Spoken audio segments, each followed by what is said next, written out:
everyone to our fourth part of chapter 1 class 11th history। इससे पहले का हमने अपनी बाकी वीडियोस में कवर कर लिया था। अब हम देखेंगे उससे आगे का। हम यहाँ से इससे आगे का अब हम कवर करने जा रहे हैं page number 21 from the beginning of time. उसमें अगर किसी को भी कोई भी क्वेरी हो आप कमेंट बॉक्स में अगर उसमें कोई भी क्वेरी हो आप कमेंट बॉक्स में लिख सकते हैं आपकी query. Comment box is always open for you you can ask any question related to studies. अब हमने देखा था कि जो उनकी अदर एक्टिविटीज होती है हमें ये नहीं पता कि जैसे कि भाई वो जो भी उनके टूल्स होते थे वो जो भी उनकी एक्टिविटीज होती थी हमें ये नहीं पता जो टूल मेकिंग होती थी जो उनके टूल्स बनाते थे वो लोग वो दोनों मैन और वुमेन मिलके बनाते थे या फिर सिर्फ वुमेन मिलके सिर्फ बनाती थी या फिर सिर्फ मैन मिलके बनाते थे we do not know it is possible ये पॉसिबल है that stone tool maker were both possible है जो स्टोन टूल मेकर्स हैं वो दोनों हो सकते हैं औरतें भी हो सकती हैं आदमी भी हो सकते हैं वुमेन इन पर्टिकुलर में हैव हैड सम यूज्ड भाई वुमेन कुछ हो सकते हैं मे बी वो कुछ पर्टिकुलर टूल्स बनाती हूँ जैसे कि वो खुद अपने बच्चों को सस्टेन करने के लिए चीजें बनाती हूँ वीनिंग का मतलब होता है जब जब हम धीरे धीरे ग्रेजुअली एक मदर अपने बीवी को मदर मिल्क के अलावा कुछ खाना खिलाना शुरू करती है क्या पता वो उसके लिए टूल्स बनाती हूँ मदर अपने बच्चों को सस्टेन करने के लिए टूल्स बनाती है ये पॉसिबल है 35,000 पहले 35,000 ईयर पहले बहुत सारी इंप्रूवमेंट आई टेक्निक्स में जैसे कि एनिमल्स में एविडेंट है हमें हमारे पास new kind of spear thrower आया जैसे कि ये दे रखा है एक वो एरो है ऐसे कर कर इसमें यहाँ पे तुम्हें दिया हुआ है कैसे लॉन्ग डिस्टेंस इसको फेंक के एक एनिमल को हंट किया जाता था बहुत सारी चीजें आई पहले तो वो लोग कच्चा मीट खा लेते थे अब धीरे धीरे भैया जब भी टाइम के साथ बहुत चीजें बदल जाती हैं ऐसे ही इनके अंदर भी बहुत सारी चीजें बदल गई अब तो कोई भी चीज है वो तुम अगर करोगे तो तुम उसमें एक मास्टर बन जाओगे धीरे धीरे तुम्हें उसकी कमियां पता लगेंगी धीरे धीरे तुम्हें उसकी इम्प्रूवमेंट पता लगेंगी सेम ऐसा हुआ पहले वो लोग जो भी उनको मिलता था जितना मिलता था वो बहुत ज्यादा खा लिया करते थे उनको लगता था कि अगर हम नहीं खाएँगे तो दूसरे लोग खा जाएँगे और हमें खाना नहीं मिलेगा, ऐसा उनको लगता था। धीरे-धीरे लेकिन क्या होता है, उन लोगों के अंदर समझ आई। उन्होंने क्या करा, उन्होंने ना उम, खाने को ड्राई करना शुरू करा। ड्राई करने से क्या होता है, वो पेरिशेबल बन जाता है, मतलब उसको तुम लॉन्ग टाइम के लिए यूज़ कर सकते हो, उसको रख सकते हो, वो खराब नहीं होगा। स्मोक करने लगे, उसको स्टोर करने लगे, फूड कैन बी स्टोर्ड। अब उसको स्टोर तक करने लगे कि भैया बाद में खा लेंगे, ठीक है, अभी रख देते हैं, अब इतना भूख थी, इतना खा लिया और बाद के लिए रख लिया। स्टोर कर लिया कंज़म्पशन अपना। बहुत सारी चीज़ों में चेंज आया है, यहाँ तक कि वो बर्ड फेयरिंग जो एनिमल्स हैं उनको ट्रैप करने लगे। अब उससे उनके जो फर होते थे वो उससे क्या करते थे वो लोग उससे कपड़े बनाते थे। कपड़े बनाते थे विंटर में काम आएँगे, ठीक है? उन लोगों को मतलब यहाँ तक कि वो इतने डेवलप्ड हो गए कि अब उनको कपड़े पहनने लगे। वो अपने आप को ठंड से बचाने लगे। उनके पास इतनी सारी चीज़ें उनके दिमाग में आ रही थी। उन्होंने निडल सुइंग जो निडल होती है, जो सिलने वाली सुई धागे की जो वो होती है, सुई होती है, उन्होंने वो इन्वेंट कर लिया। उससे वो क्या करने लगे, एविडेंस मिले हैं हमें जो सिले हुए कपड़ों के 21,000 पहले के हमें एविडेंस मिले हैं। अब उन्होंने पंचिंग ब्लेड टेक्निक भी इन्वेंट कर ली, जैसे कि पॉसिबल है वो एनग्रेव करते हो मतलब यहाँ पे दिया हुआ है, एनग्रेविंग करते हो लाइक दिस। यहाँ पे वो कुछ-कुछ छोटा-छोटा करके एनग्रेव कर रहे हैं बोन्स पे, स्लेंटर पे, आइवरी पे या फिर वुड पर। ये पॉसिबल है मे बी क्योंकि मिला है तो भैया करा ही होगा ना किसी भगवान ने तो नहीं करके डाला है। अगर वो हमें मिला है सबूत तो इट मीन्स है। अब आता है mode of communication. Mode of communication क्या होती है? आपस में बातचीत के तरीके। एक होती है लैंग्वेज मतलब कि भाषा और दूसरा होता है आर्ट। 2 तरीके के होते हैं। तुम लिख के, बोल के, चित्र करके, चित्रकला से तुम अपनी बात दूसरे को समझा सकते हो ना। तुम ड्राइंग करके अपनी बात किसी के सामने दर्शा सकते हो। तुम पोस्टर मेकिंग होती है ना। लैंग्वेज क्या होती है? भाषा। भाषा से हम लोगों को अपनी बात कम्युनिकेट करते हैं ना। Among living being it is human. यहाँ पे बहुत सारे व्यूज जो है वो डेवलप हुए लैंग्वेज के कुछ होमिनॉइड के लैंग्वेज क्या कहते थे कि कहते हैं कि जो होमिनेट थे ना वो उनके में क्या इन्वॉल्व था उनमें इन्वॉल्व था कुछ गेस्टर्स मतलब कुछ साइंस थे और सम हैंड मूवमेंट ज्यादा आपस में मतलब मुंह से बात नहीं कर रहे थे ना कोई आर्ट थी जस्ट कोई हैंड मूवमेंट्स थे मतलब सिर्फ कुछ हाथ से इशारा इशारा कर दिया और आपस में समझ गए that spoken language was proceed bye vocal but non verbal communication वो प्रोसीड तो हो रही थी vocal but non verbal communication थी जैसे कि सिर्फ सिंगिंग करना हमिंग करना मतलब बड़बड़ाना एकदम क्लियरली नहीं बोल रहे थे और फिर बाद में जो थर्ड वन आती है वो ये आती है स्पीच हुई होगी वो मतलब मे बी कॉलिंग करते हैं कॉलिंग तो तुमने सुना ही होगा कॉल से जैसे कि फॉर एन एग्जांपल कई बारी जो बड़ा जानवर आ जाता है जो लंगूर होते हैं दे दे कॉल वो बहुत ज्यादा कॉल करते हैं और उससे क्या होता है जो बाकी जो भी जानवर होता है वो लोग भाग जाते हैं उनको पता लग जाता है कॉलिंग कर रहे हैं it means they are giving the sign कि तुम भाग जाओ वो आ रहा है धीरे धीरे लैंग्वेज हुई। अब जो ब्रेन है वो ये पता लगता है हमें जो ब्रेन है होमो हैबिलिस का उनके अंदर कुछ ऐसे सर्टेन फीचर्स हमें मिले हैं कि वो पॉसिबल बनाते हैं कि भैया इन्होंने सबसे पहले बोलना सीखा था। और ये बोला जाता है कि जो लैंग्वेज है वो डेवलप्ड हो गई दो 2 मिलियंस ईयर एगो। इसके एवोल्यूशन है, कुछ वोकल ट्रैक्स है इक्वली इंपॉर्टेंट। वोकल ट्रैक्स है वो बहुत ही ज्यादा इंपॉर्टेंट है एवोल्यूशन में।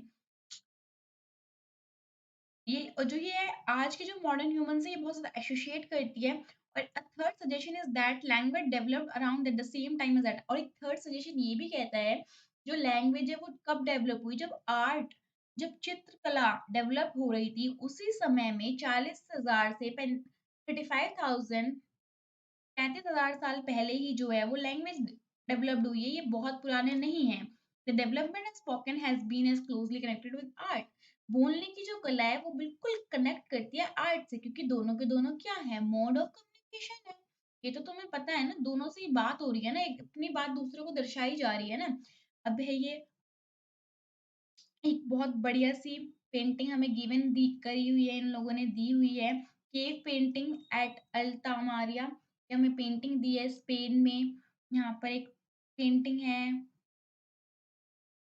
तुम इसके बारे में पढ़ सकते हो। बिसोन की एक पेंटिंग है जो कि हमें नॉर्दर्न स्पेन में मिली हुई है। You can read about it if you want to, और पढ़ना तो ज़रूर है।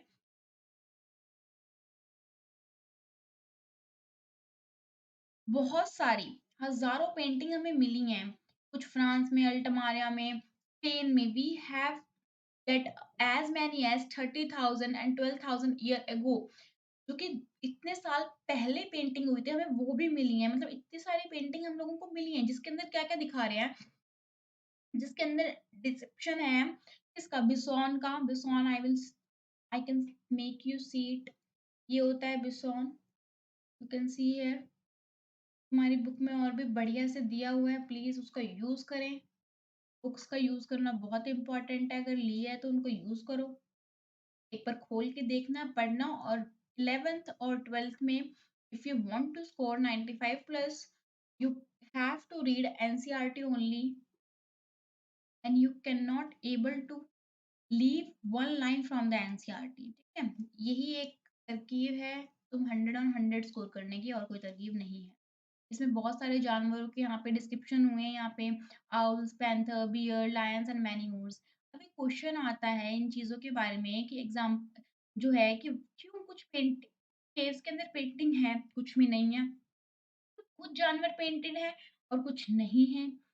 ऐसा पूछा गया है कि ऐसा क्यों है? कुछ तो ग्रुप्स में है, कुछ नहीं है। और ऐसा भी बोला गया है जो मैन है वो पेंटेड है जो नियर एनिमल्स के, बट कभी भी कोई भी जो पिक्चर है केव है उसमें कोई भी हमें ऐसी पेंटिंग नहीं मिली जिसमें कि एनिमल्स के पास जानवर हैं, हमें सिर्फ मैन दिखे हैं। क्यों है ऐसा?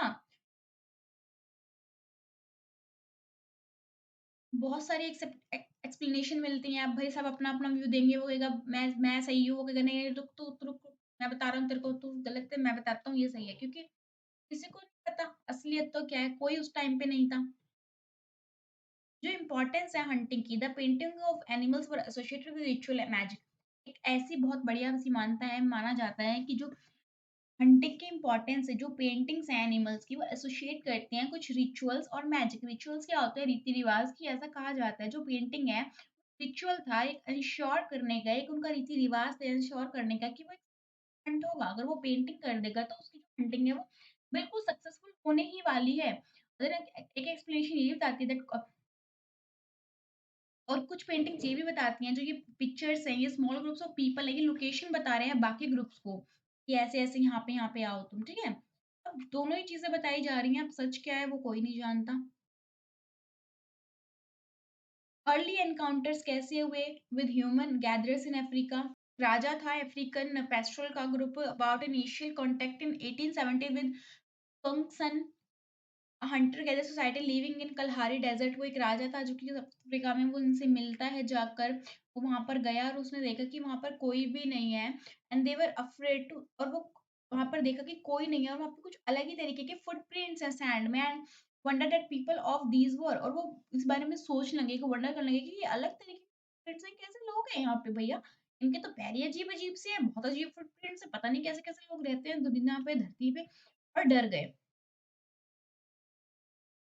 और कोई नहीं था वहाँ, कोई भी नहीं था और वो सब डर कर कहाँ पे छुप गए, बुश में छुप गए, झाड़ियों में छुप गए। फिर वो लोग आते हैं, तो उन्होंने क्या कहा, oh God! Oh good! This peoples are afraid of us हाँ, ये लोग तो हमसे वैसे ही डर गए। कितने वीक है, कमज़ोर है, हम तो इन पे आसानी से रूल कर सकते हैं। तो वो उन पे रूल करने लगे, ना कोई लड़ाई हुई, ना कोई झगड़ा हुआ, ना किसी का खून बहा और ऐसा-ऐसा हुआ। तुम बाकी एनकाउंटर्स के बारे में थीम 8 और 10 में पढ़ने वाले हो। अब आती है the Hadza. Hadza are a small group of hunters, ये कुछ स्मॉल ग्रुप्स ऑफ हंटर को हम हड्ज़ा बोलते हैं, जैसे कि गैदर है जो लिविंग कर रहे हैं विसिनिटी ऑफ लेक यासी में सॉल्ट रिफ्टी लीवर है, ये इसमें बताया गया है कैसे ये लोग क्या-क्या एनिमल्स इनके एक्चुअली कहाँ-कहाँ रहते थे ये लोग, कैसे सब ये हड्ज़ा के बारे में बताया। यू कैन रीड इट, तुम पढ़ना इसके बारे में, साइड वाली चीज़ें बहुत इंपॉर्टेंट है, उनको कभी भी मिस मत करना है। एनसीईआरटी में मेनली क्वेश्चन्स आते हैं और लोग उसको ही छोड़ देते हैं। Anthropology is a discipline anthropology is a discipline that studies human culture and evolutionary except of human biology. ये क्या बताता है, ये कैसे ह्यूमन का एवोल्यूशन हुआ, कैसे कल्चर उनकी चेंज हुए और ये बायोलॉजी से कैसे कनेक्टेड है। This is a subject that tell us all about human evolution. Hadza community के बारे में you can read about it. अब आते हैं hunter gather society from the present to past. Present से लेके पास्ट तक की। अब यहाँ पे एक इंपॉर्टेंट चीज दी हुई है एंथ्रोग्राफी। एक ये होती है study of contemporary ethnic groups. Ethnic groups मतलब होता है रीति रिवाज, जो है वो कैसे कॉन्टेम्प्रेरी है। इट इंक्लूड्स एक्सामिनेशन ऑफ उनके, हम लाइवलीहुड्स पढ़ते हैं, टेक्नोलॉजी पढ़ते हैं, जेंडर पढ़ते हैं, रूल्स पढ़ते हैं political institutions and social custom we are reading here. हमारी जो प्रेजेंट डे नॉलेज है, हंटर कह रहे थे कि वो इंक्रीज किससे हुई है, वो एंथ्रोलॉजिस्ट की वजह से ही हमारी जो प्रेजेंट डे है हंटर गैदर्स की वो इंक्रीज हुई है। क्वेश्चन आता है कि पोस्ट करता है question whether the information about living hunters and gather would be used in the, क्या जो ये जो नॉलेज है कि वो पास्ट के हम पढ़ेंगे तो हमें कुछ उनके बारे में मिलेगा। कई बार तो डायरेक्टली स्कॉलर्स कहते हैं टू इंटरप्रेट कि मतलब आज वाली चीजों को पढ़ो तो तुम्हें एक डाटा है वो पिछले का इंटरप्रेट हो जाएगा, मतलब पता लग जाएगा, ऐसा माना जाता है। अब पता नहीं सच क्या है झूठ क्या है। ये भी बोला जाता है कि बहुत सारी प्रॉब्लम्स हैं, मतलब बहुत सारे डिफरेंशिएशन हैं जो प्रेजेंट डे में है हंटर गैदर सोसाइटी में। There are conflicting data such as relatively importance of hunting gathering group size. अब उनके ग्रुप साइज बहुत अलग होते हैं, किसी के बड़े हैं, किसी के छोटे हैं, movement from place to place, बहुत सारी चीजें हैं जो कि अभी भी जाननी बहुत ज्यादा बाकी हैं। और आज के टाइम में जो भी है, आज के जो टाइम में बोला गया है, इन लोगों ने बताया जो प्रेजेंट डे है हंटर कैडर सोसाइटी और वेरिएशंस हैं, उन लोगों के पास इतना पैसा नहीं है, वो इतने अमीर नहीं है, उनके पास इवन खाने तक का पूरा पैसा उनको नहीं मिलता है, वो बहुत सारे साइड बाय साइड बिजनेस भी उनको करने पड़ते हैं, चीजें करनी पड़ती हैं उनको। ऐसा इन लोगों ने बताया है। Human lived bye hunting wild animals and gathering wild plants. इन्होंने 10,000 से 4,500 साल पहले इन्होंने शुरू करा हंटिंग करना और वाइल्ड एनिमल्स को गैदर करना। अब धीरे-धीरे उन्होंने सीखा इसके बारे में और वो क्या करने लगे, हंटिंग से वो फार्मिंग के ऊपर आने लगे। अब एक बहुत ही बड़ा मेजर टर्निंग पॉइंट आता है ह्यूमन हिस्ट्री में जिसने कि पूरे पूरे पॉइंट ऑफ टाइम को चेंज कर दिया। तुम्हें पता है आइस एज आई थी, हमने देखा था ऊपर कि आइस एज आई जो लोग थे वो एक्सटिंक्ट हो गए एंड क्यों एक्सटिंक्ट हो गए, क्योंकि उनको एडेप्टेशन थी फॉरेस्ट में रहने की। अब वो क्या होता है, वो एक्सटिंक्ट हो गए तो उनको भाई उनके लिए एकदम से खतरा आ गया। बट आइस एज आई, वो 13,000 साल तक रही आइस एज, लंबे पीरियड के लिए रही। पर फिर क्या हुआ, वो आइस एज जब 13,000 साल बाद वो जब आइस एज खत्म हुई तो क्या होता है वहां पर ना धीरे धीरे वेरिएबल कंडीशंस हो गई। उनकी एकदम मस्त वाली कंडीशन हो गई कि वहां पे ग्रास ग्रो कर सकती है, वहां पे वाइल्ड बार्ले वीट ग्रो कर सकता है, ओपन फॉरेस्ट हो गया। अब लोगों ने क्या करा, लोगों ने ना जाना कि इन जानवरों को खा के ना इनको पालते हैं और इनका और बेनिफिट होगा। उन्होंने वाइल्ड शिप्स को पालना शुरू करा, गोट, कैटल, पिग, डंक इंक्रीज, ये बहुत सारी स्पीशीज इंक्रीज हो गई। अब उन्होंने बहुत सारी चीजें पालनी शुरू कर दी, डोमेस्टिकेशन शुरू कर दिया और उन्होंने यहाँ तक कि क्रॉपिंग वगैरह शुरू कर दी। अब वो प्लांट्स वगैरह भी उगाने लगे। अब उनको क्योंकि बहुत सारी चीजें उनके लिए फेवरेबल मिल गई थी ना, इस वजह से ऐसा ऐसा उन्होंने करा। अब जो उन वो देखते थे कि कहाँ पर जो है वो पानी है, मेडिटेरियन कोस्ट के वहाँ पे कहाँ पर पानी है। 2000 साल पहले उन्होंने देखा कहाँ फर्टाइल क्रिसेंट है, मतलब जहाँ पे बढ़िया खेती के लिए बढ़िया जगह है, कहाँ पे कैसा है, वहाँ पे उन्होंने देखा। फिर वो more people began to stay in place for longer period of time. वो लोग पहले क्या करते थे, एक जगह रह रहे फिर चले गए। अब लोगों ने ज़्यादा टाइम एक जगह पे स्पेंड करना शुरू करा और फिर वो परमानेंट हाउस भी बना लेते थे अपने, मड के, मड ब्रिक्स के, यहाँ तक कि स्टोन तक के। फिर उन्होंने फिर धीरे-धीरे क्या होता है विलेज बने, ऐसे ही अर्लीस्ट विलेज बने। उसके बाद क्या हुआ उनको बहुत सारी चीज़ों का पता लगा, वो खाने वगैरह की उनको प्रॉब्लम नहीं होती, तो उन्होंने पोट्स बनाने शुरू करे और पोट से क्या होता है वो व्हील्स की इम्पोर्टेंस जान गए। और बोथ अब वो ट्रांसपोर्टेशन के लिए भी यूज़ करने लगे, सामान इधर से उधर ले जाना बहुत आसान हो गया, भैया व्हील मिल गए, पहिया मिल गया और चाहिए क्या ज़िंदगी में?